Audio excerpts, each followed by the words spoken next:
మూసీకి వరద ఉధృతి రావడంతో ఎంజీబీఎస్లోకి వరద వచ్చిందన్నారు హైడ్రా కమిషనర్ రంగనాథ్.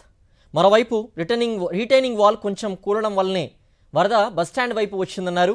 వరదల్ని చూస్తూ ఉంటే మూసీ రివర్ డెవలప్మెంట్ అథారిటీ ఎంతటి అత్యవసరమో ఇప్పుడు క్లియర్గా అర్థమవుతోందన్నారు. మరింత వర్షం పడి ఉంటే నష్టం ఎక్కువ జరిగి ఉండేదన్నారు. మూసీ పరివాహక ప్రాంతాల్లో ఉండేవారు వాళ్ళంతట వాళ్లే వెళ్లిపోయే పరిస్థితులు వచ్చాయన్నారు హైడ్రా కమిషనర్ రంగనాథ్. హైడ్రా, ఎస్డీఆర్ఎఫ్ కలిసి మూసీ పరివాహక ప్రాంతాల ప్రజల్ని సురక్షిత ప్రాంతాలకు తరలించాయని చెప్పారు.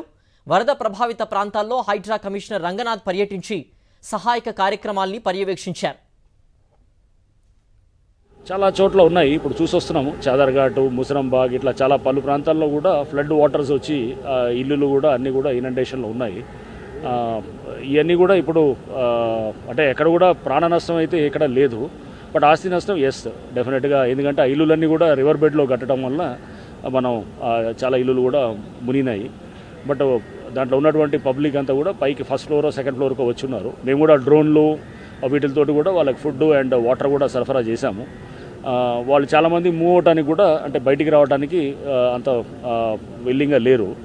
But one thing is clear, మనకు ఈ మూసీ ఈ ఫ్లడ్ లెవెల్ అంటే ఈ ఫ్లడ్ రావడంతో రివర్ కోర్స్ ఏంటనేది కరెక్ట్గా అర్థమవుతుంది.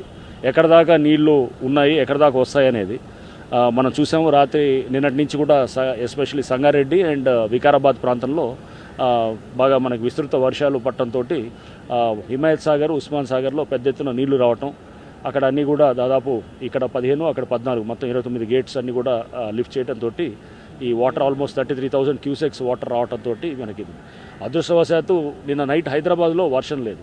ఒకవేళ హైదరాబాద్లో కూడా పెద్ద ఎత్తున వర్షం ఉంటే కనుక ఈ వాటర్ కూడా యాడ్ అయితే కనుక ఇంకా చాలా సీరియస్గా అయ్యేది అనమాట.